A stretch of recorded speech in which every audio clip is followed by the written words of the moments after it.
কালকে রাত্রে মকর সংক্রান্তি উপলক্ষে আমরা এখানে পিকনিক করি বাইপাসের লকডাউন বাজার সাথে।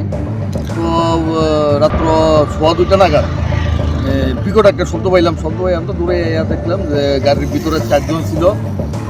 4 জনের মধ্যে 3 জন ভালো ওয়েন্ডার দিচ্ছে। তো এদেরকে আমরা বিশালগড় ফায়ার স্টেশনের তারা এখান থেকে বিশালগড় হসপিটাল থেকে নাকি সিপি রেফার করছে। তো তারার কাছ থেকে জানলাম কি ড্রাইভারটা একটু সুস্থই। তার কাছ থেকে জানলাম যে তারা মাতার বাড়ির উদ্দেশ্যে রওনা দিচ্ছিল। মাতার বাড়ি যাওয়ার উদ্দেশ্যে তারা বাড়ি নাকি উষাবাজার। তো 3 জন ভালো মারাত্মক আহত হয়েছে। কোন জায়গাতে ঘটনা? ঘটনাটা আমরা বাইপাস সড়কের লকডাউন বাজারের লোক। মানে কি মনে হয় তারা কি নেশাগ্রস্ত অবস্থায় আছিল? তারা বোধহয় মকর সংক্রান্তি উপলক্ষে নেশাগ্রস্ত হয়েছিল, নাহলে তো এরকম হওয়ার কথা না। এটা রুট তো বিরাট ফাঁস। এটা নিয়ে কি আমরা